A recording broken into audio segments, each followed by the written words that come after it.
Europe 1 Soir. 19h, 21h, Pierre de Villeneuve. Avec autour de la table jusqu'à 20h, Jean-Claude Dacier, bonsoir. Bonsoir. Journaliste et chroniqueur, bonsoir à Jules Torres. Bonsoir Pierre.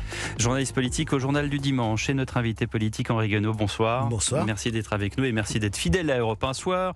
Ancien conseiller de l'Élysée, ancien haut commissaire au plan et ancien député au-delà. À l'époque, c'était commissaire général. Oui, C'était pas le même. Oui, non, mais parce que c'était pas du tout les mêmes fonctions. Non, c'est pas la même chose. S'il y avait un vrai commissariat général au plan, pas le succès d'année. Vous voulez dire qu'aujourd'hui, ça sert à rien ? C'est autre chose. Ah, pas grand-chose. Non, on n'a pas voulu. C'est toujours pareil. On fait semblant dans tous les domaines. Donc, on a fait semblant de refaire un commissariat du plan, mais ça n'est pas le commissariat du plan. Voilà. Vous faites bien de le dire, en tout cas, mais dans la transition, parce que là, vous me tendez une perche qui est énorme, cette loi spéciale. Non pas qu'elle va servir à quelque chose, elle sert à gagner du temps. Mais d'une manière générale, pour les Français, c'est terrible. Parce qu'il y a 3 mois, vous veniez ici, on en parlait, avec Jules Torres, avec Jean-Claude Dacier, avec d'autres chroniqueurs. Ici même, on disait, mais de toute façon, on sait très bien que ça va se terminer comme ça. Et ça se termine comme ça. Alors voilà. C'est Noël, c'est notre cadeau de Noël ? C'est pas un cadeau de Noël, c'était inéluctable. C'est inéluctable quand l'Assemblée a la configuration qu'elle a.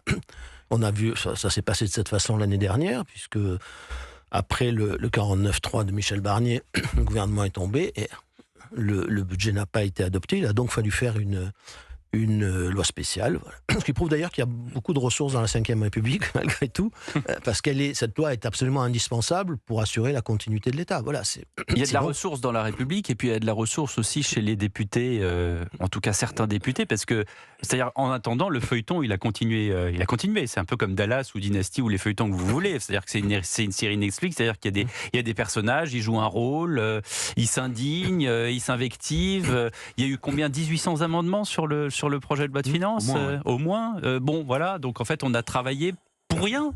C'est terrible. Pour rien, oui, mais c'est terrible pour la démocratie. Moi, j'ai répondu à beaucoup d'invitations sur des plateaux de télévision, de radio. Et chaque fois, il fallait discuter du dernier amendement, de la dernière, on vous a pas fait faire ça idée ici, sauvenue. Non. On est assez honnête ici.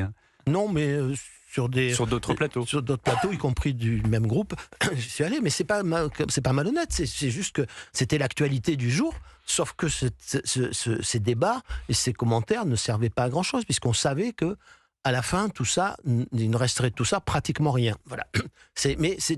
Enfin, si vous voulez, ce qui me frappe, c'est que, en fait, tous les débats budgétaires se ressemblent un peu. Simplement, quand il y a une majorité, ça canalise le débat et ça organise la production d'amendements et la production législative. Bon, là, il n'y a pas de majorité, donc c'est le foutoir.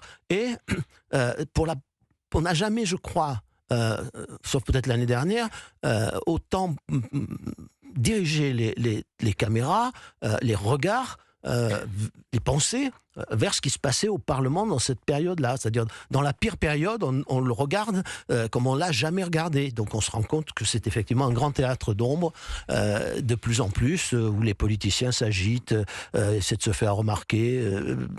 Voilà, c'est la politique des marqueurs et la politique des faux-semblants.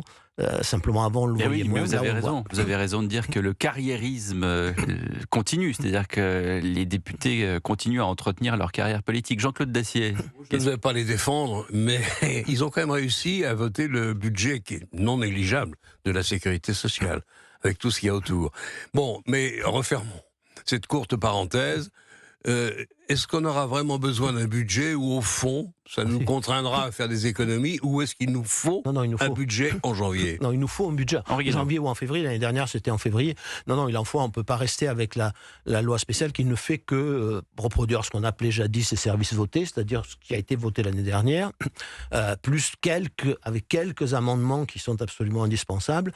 Mais ça, c'est vraiment le service minimum. Ça, on ne peut pas rester une année comme ça. Ça, c'est pas possible. Il va bien falloir voter un budget. Alors, est-ce qu'il sera en janvier, en février ? J'en sais rien. Honnêtement, je pense qu'on en aura un. Il sera sans doute le budget que personne n'approuvera, que personne ne souhaite, ni d'un côté de l'hémicycle, ni de l'autre, ni au milieu. Mais il en faut un. Voilà. Même s'il n'est pas très bon.